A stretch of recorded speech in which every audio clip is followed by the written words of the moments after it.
Hi there. Later, advice for gay hikers. Sort of.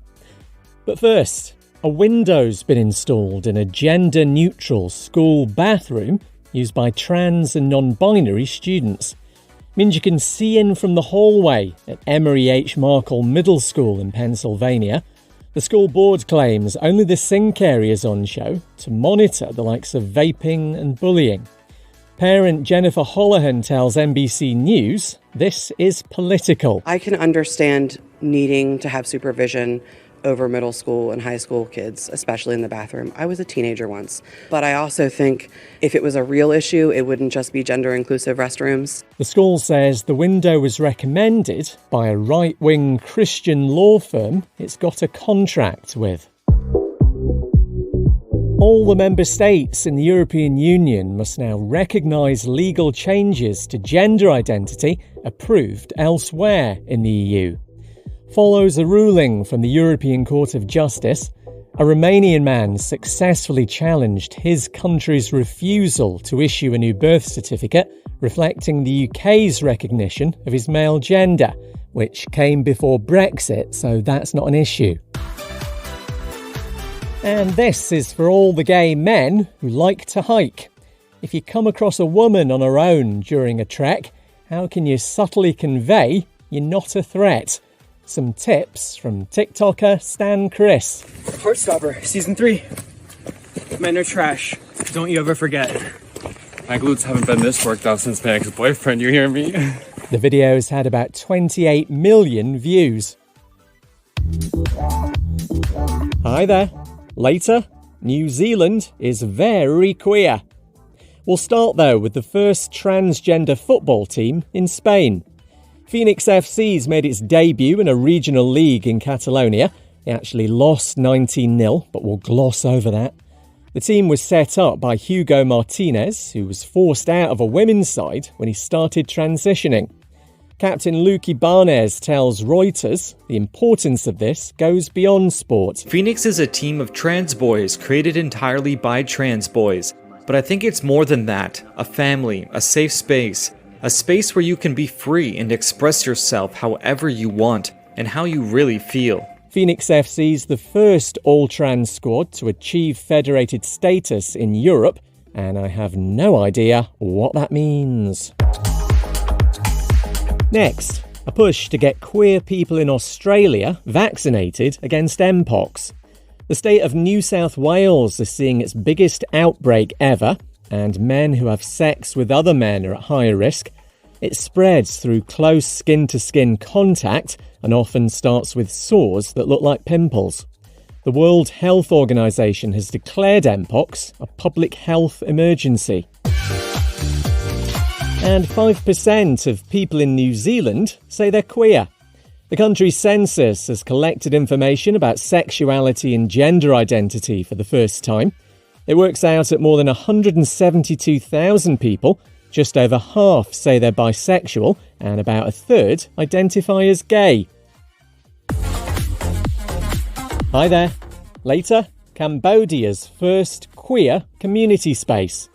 Kicking off, though, with the Vogue Opera, celebrating an LGBTQ+ rights and anti-apartheid activist in South Africa. Simon Nkoli spent his life fighting against oppression during the 80s and 90s and organised the first Pride March in all of Africa. Nkoli, the Vogue Opera, opens today in Cape Town, telling the gay campaigner's story through classical music, hip-hop, lip-syncing and protest songs. Director John Trengove tells Cape Talk Simon's two big causes were often in conflict. He faced homophobia within the Black resistance movement, and he faced racism within the gay movement. But he never wavered. He fought for everything that he believed in equally. Simon died from AIDS-related illnesses in 1998 at the age of 41. He helped to get queer rights protected in South Africa's constitution.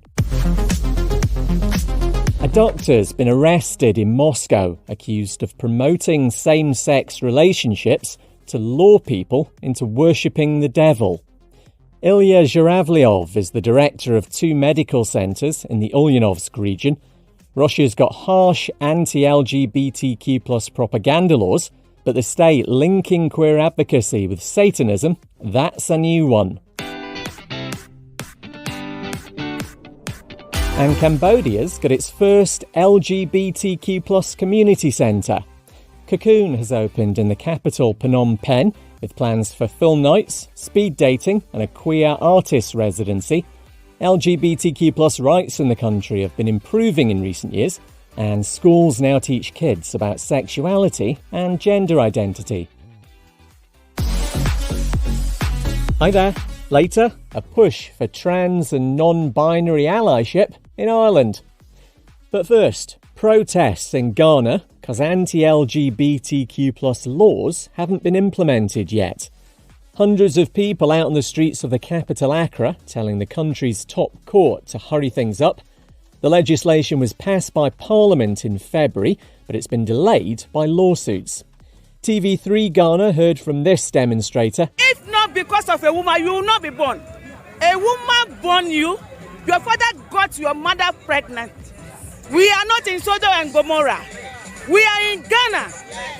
That we don't want it in Ghana. If the West African country does bring this law in, just identifying as LGBTQ+ will mean up to 3 years in jail. Plus, family and friends of queer people will be criminalised for not reporting their loved ones. Elsewhere in Africa, Uganda's even harsher anti-queer legislation could be costing the country big time. As much as $1.6 billion since it was introduced in May last year, if you go by a new study from global companies including American Express and AT&T. The law, which includes the death penalty in some cases, has hit tourism, trade, foreign investment and international aid.